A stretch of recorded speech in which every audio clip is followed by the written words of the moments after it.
a una semana aproximadamente de la presentación de la rendición de cuentas, queremos analizar con Luis Custodio cuáles son aquellas variables, aquellas coordenadas que tiene el gobierno para poder aumentar el gasto o no. Lo decidirá el gobierno. Buenas noches. ¿Cómo están ustedes? Un gusto estar acá. Quiero repasar un testimonio breve para iniciar esta columna. La situación económica ha permitido una mejor recaudación que se va a destinar a varios rubros: educación, seguridad, ciencia y tecnología y ajuste de salarios públicos. Esto lo dijo el lunes el senador Jorge Gandini, después que él, junto a otros parlamentarios nacionalistas, salía de una reunión con el presidente de la República a propósito precisamente del proyecto de rendición que el jueves de la semana que viene tiene en ese día el último plazo para ser entregado al Parlamento Nacional. Para contar con recursos, el Estado fundamentalmente debe apelar a los ingresos derivados del Banco de Previsión Social, de aduanas, de la Dirección General Impositiva. Allí están los principales ingresos del Estado para poder contar, como decíamos, con recursos. Y en este sentido, la recaudación de los impuestos de la DGI es lo más relevante. Vayamos a la primera placa para tener una idea. Antes que nada, un aumento de recaudación, fíjense ustedes acá, generalmente guarda directa relación con una mejora en el nivel de actividad. Esta es la recaudación anual en la línea roja y las barras azules es el Producto Interno Bruto. En definitiva, puede ser un poco más, puede ser un poco menos, pero generalmente tenemos una relación. Si hay una recaudación creciendo, esto puede verse como correlato, es una de las variables que inciden en una mejor condición de la actividad económica, y la tendencia, o mejor dicho, los sesgos se pueden ver allí, ¿no? Hacia dónde apuntan las direcciones cuando sube o baja esta variable.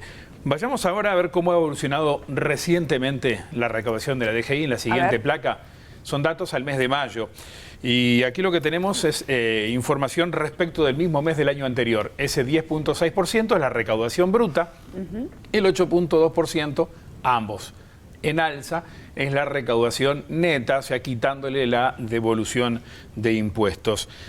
Vista esta fotografía, me gustaría pasar ahora a la película, y en la siguiente placa podemos ver la evolución ya en un rango más largo de tiempo de la recaudación de la DGI.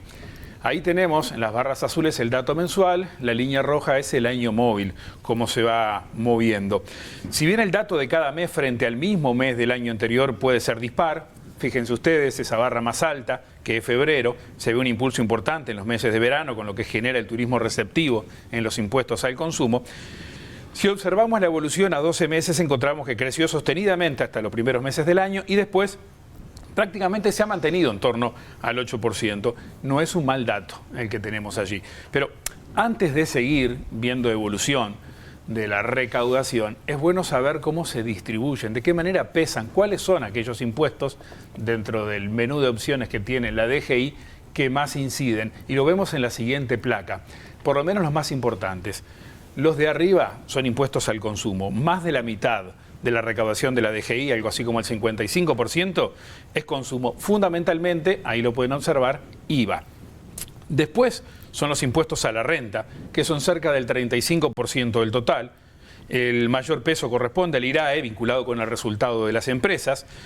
El IRPF categoría 2, que es el impuesto a la renta por el trabajo, son los dos que más inciden. Después vienen, en ese otro tono ocre, los impuestos a la propiedad. Sobresalen los tres que vemos allí. Patrimonio, impuesto a primaria y no residentes. De no residentes vamos a hablar en un ratito nada más. En total son poco más del 8% de la recaudación. Y visto esto entonces, cómo pesan, vamos a observar a dónde crece la recaudación. Y para esto, la siguiente placa nos va a ayudar a verlo. Fíjense ustedes, el IVA crece aproximadamente un 10%, es reflejo de un mayor consumo, es el impuesto que más pesa, por tanto ese 10% es más importante que otros guarismos que vemos en las demás gráficas. Ahí es la gente consumiendo más. Consumiendo más directamente. El IMESI otro impuesto al consumo, crece a pesar de una caída fuerte en estos primeros meses en los combustibles, en el IMESI a los combustibles.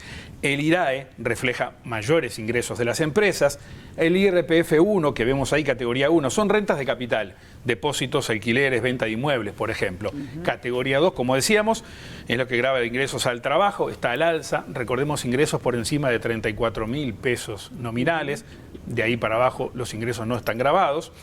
Y los no residentes con una significativa suba, fíjense ustedes, 31%.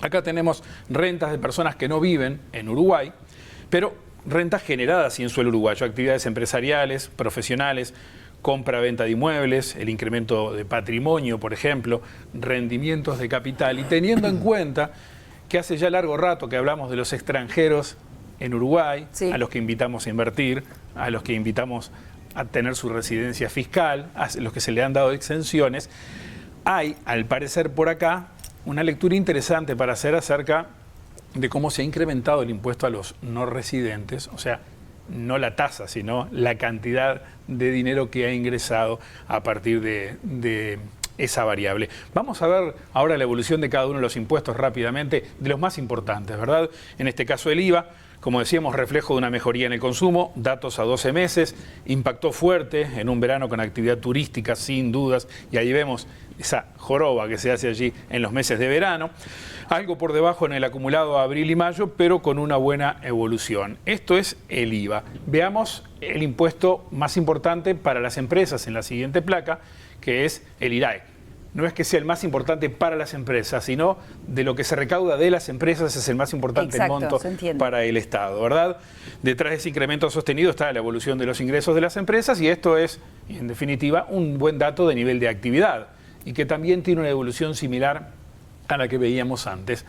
Es al alza. Podemos ver la tendencia claramente. Y en la siguiente placa vamos a ver el impuesto a las rentas personales, a las personas físicas, en la última placa.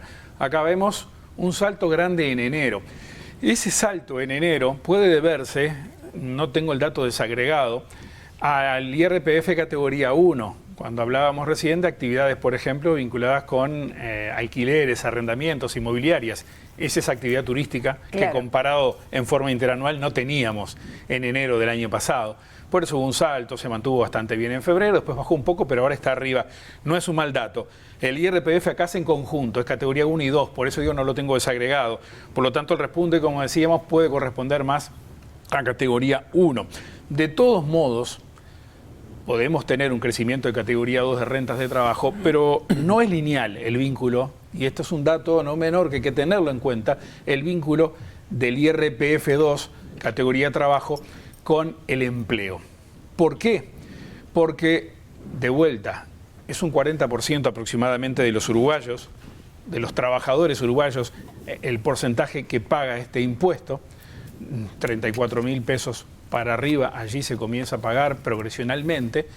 Por lo tanto, los trabajadores más vulnerables, los más precarios, los de menores ingresos, muchas veces los más jóvenes, que son el gran problema que tenemos en el mercado de trabajo uruguayo, no acompañan la evolución de un incremento en cuanto a la renta 2 del IRPF, pueden no acompañarlo. Por lo tanto, no es buena cosa vincular empleo generado con IRPF 2. Sí, con más trabajo en términos generales, porque hay aportes mayores y eso es un buen dato. Si te entiendo bien, si no corregime, tenemos un 60% de la masa laboral por debajo de esos 30 y pico de mil pesos. Exactamente, es un 40 y fracción. No recuerdo el dato exacto, pero es el que, claro, es el que está por encima de los 30 y pico mil pesos. Claro, 34.000 pesos. Dicho esto, entonces, va a haber un repunte en la recaudación, lo está viendo y eso se va a reflejar seguramente en el informe de la rendición de cuentas que acompaña el articulado del proyecto de ley el próximo jueves.